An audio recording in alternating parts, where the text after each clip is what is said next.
News 18 India.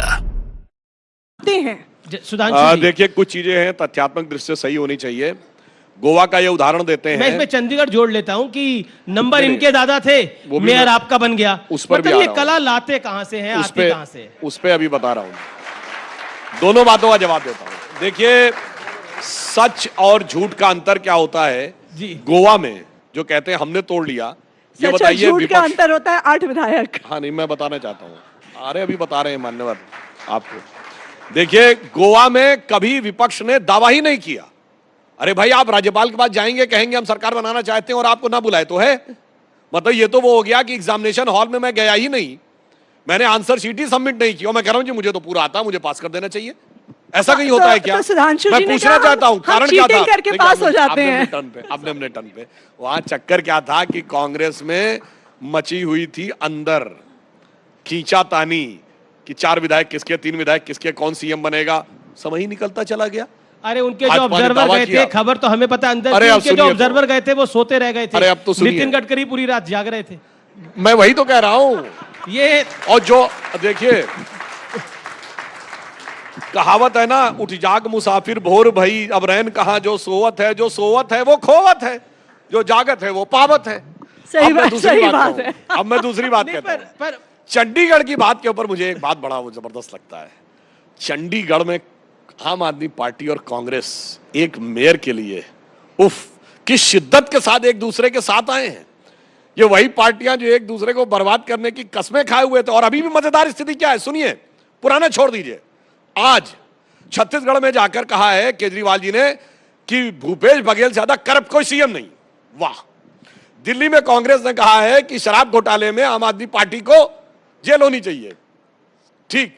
Punjab में वो कह रहे हैं कांग्रेस भ्रष्टाचार करी और बीच में चंडीगढ़ में मिल रहे हैं एक दूसरे से हाथ मिला के। मेरी बात पहले ये तो जवाब दो भाई, ये मिले कैसे हो और किस लिए मिले हो, इसका जवाब पहले नैतिक जवाब दे दीजिए, फिर राजनीतिक जवाब मैं देता हूं। कहीं ऐसा तो नहीं है कि नेता आपस में मिल लिए, नीचे पार्षद मिले नहीं चंडीगढ़ के अंदर? क्योंकि भगवंत मान जी ने तो खुद ही कहा था कि एक टेक्निकल बात और कह दूं अगर 5 सेकंड देना। देखिए, जब कभी ऐसी स्थिति होती है तो टेक्निकल सिचुएशन है। हम लोग साथ कई बार ऐसा हुआ, मैं डेट के साथ बोल रहा हूं। 22 अक्टूबर 1997 यूपी में हमारे पास मेजॉरिटी थी, हमारी असेंबली वो कर दी गई। हम दिल्ली आए, राष्ट्रपति भवन के बाहर हमने पूरी परेड करा दी और सारे पेपर्स दिखा दिए। हमने कहा जी हमारा एकदम क्लियर है और लास्ट में हमारे फेवर में डिसीजन हुआ। 22 फरवरी 1998 हम सीधे कोर्ट गए, कोर्ट ने कहा तुरंत शक्ति परीक्षण कराइए, जीत गए। अब इनके सामने समस्या क्या है, वही जो गोवा में प्रॉब्लम थी कांग्रेस में, ये इनके लोगों को आपस में एक दूसरे पे विश्वास नहीं है, क्योंकि इनका तो संस्थापक विश्वास भी अब इनसे दूर हो चुका है। जी आतिशी जी, क्या आपको लगता है कि आप लोगों के नेता मिले लेकिन नीचे पार्षदों के दिल्ली मिले, इस वजह से ये हार हो गई? और दूसरा, करप्शन के ऊपर आम आदमी पार्टी को बैकफुट पे आना पड़ रहा है क्योंकि 5 से ज्यादा नोटिस ईडी के अरविंद केजरीवाल को आ चुके हैं और वो अभी तक पेश नहीं हुए हैं। कब पेश होंगे ये तो देश भी जानना चाहेगा। 3 अलग अलग मुद्दे हैं, तीनों पे जवाब दूंगी। सबसे पहले तो जी सुधांशु जी ने, आपने जो मुझसे सवाल पूछा कि आम आदमी पार्टी के विधायक कौन तोड़ रहा है, उसका जवाब सुधांशु जी ने दे दिया कि जो सोवत है वो खोवत है, जो जागत है वो पावत है। तो कौन विधायक खो रहा है, कौन विधायक पा रहा है, इसका जवाब तो इन्होंने खुलेआम दे दिया। पर आप लोग सो तो नहीं रहे हो। इन्होंने डिनाई तो नहीं किया कि ये विधायक तोड़ते हैं और हर राज्य में तोड़ते हैं। तो गोवा में इन्होंने ये भी नहीं कहा गलत है, ये कहा वो तो पहुंचे ही नहीं, इसलिए हमने सोचा कि उन्होंने तो कहा कि जी मैंने एग्जाम ही नहीं दिया, तो बीजेपी ने कहा कि चलो हम चीटिंग करके पास हो जाते हैं। ये देखिए सुधांशु जी बड़े सम्मानित प्रवक्ता हैं भारतीय जनता पार्टी के, लेकिन ये तक नहीं कह रहे हैं कि विधायकों को तोड़ना गलत है। आज यहाँ पे आके खड़ा कर दिया है भारतीय जनता पार्टी ने इस देश की राजनीति को, और मुझे लगता है ये सबसे ज्यादा दुख की बात है। Number 2, Chandigarh mayor election. वैसे उससे पहले अगर आप 1 साल पहले देखिए तो दिल्ली मेयर इलेक्शन में भी कुछ ऐसा ही हुआ था।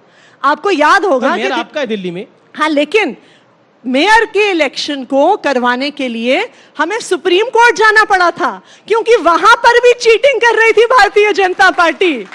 भारतीय जनता पार्टी कानून के खिलाफ जाकर अपने एलजी साहब से 10 नॉमिनेटेड काउंसलरों को लेके आती है जो उन्हें जो काम चुनी हुई सरकार को करना है, सबसे पहली बात।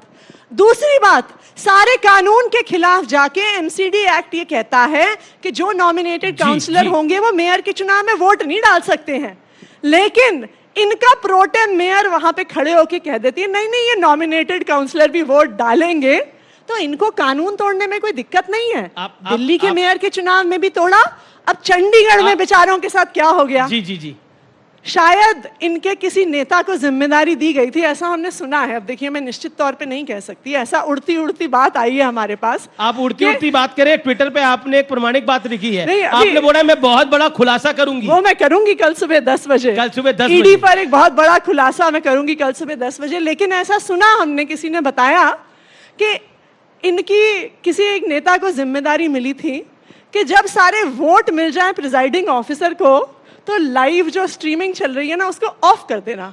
वो शायद ऑफ करना भूल गए, तो पूरे देश ने देख लिया कि प्रिजाइडिंग ऑफिसर खुद वोटों पे कुछ कुछ लिख रहे हैं और उनको गलत करार करने की कोशिश कर रहे हैं। इनफैक्ट वहां पर हमारे एक पार्षद ने कहा भी था, प्रिजाइडिंग ऑफिसर को कहा था कि आप नीला पेन मत इस्तेमाल करो, क्योंकि नीले पेन से हम लोगों ने लिखा हुआ है, अगर आपको कुछ लिखना है आप हरे पेन या लाल पेन से लिखिए।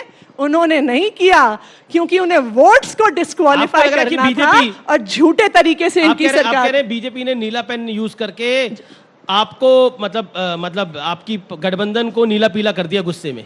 आप देखिए, अब हम सुप्रीम कोर्ट जा रहे हैं, आज सुप्रीम कोर्ट मैटर लिस्टेड है। एक तो बात देखिए, बिल्कुल टेक्निकल बात है, इनको अंदर की बातें बड़ी पता रहती हैं, अपनी पार्टी के तो अंदर का पता नहीं रहता और बाहर का अंदर का सब पता रहता। दूसरा मैं इनसे पूछना चाहता हूं, भाई ये बताइए, ये स्विच ऑफ करना नेता का काम होता है टेक्निकल स्टाफ का? कुछ भी कहानी कर देते हैं। याद करिए, जब मनीष सिसोदिया जी की यहां रेड हुई थी तो उन्होंने कहा, सारे इनके प्रवक्ता आके कहते थे कि लॉकर में क्या मिला उनको, सिर्फ एक बच्चे का झुंझुना मिला। मैं आपसे पूछना चाहता हूं, कोई बैंक के लॉकर में बच्चे का झुंझुना रखता है क्या? जी। इसलिए, और फिर कहते थे सीबीआई के मेरे अंदरूनी सूत्रों ने ये बताया है, ये सूत्रों ने बताया, वगैरह वगैरह। मुझे लगता है कि वो एक बाल सुलभ उच्छृंखलता है उनके अंदर।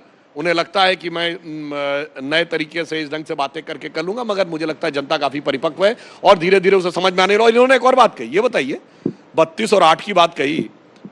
पहली बार 2013 में सरकार किसकी थी? कांग्रेस की। किसको सबसे ज्यादा बहुमत मिला? भाजपा को। नैतिक अधिकार किसका था सरकार बनाने का? बीजेपी का। और आपने कांग्रेस से समर्थन लेकर सरकार बनाई और नैतिकता की बात कर रहे हैं। और मैं ये भी नहीं कहना चाहता, मतलब पर्सनल, वो तो कसम खाई थी कि हम शपथ नहीं लेंगे और लिखित में समर्थन मांगा था, लिख के कि हमें आपका समर्थन चाहिए।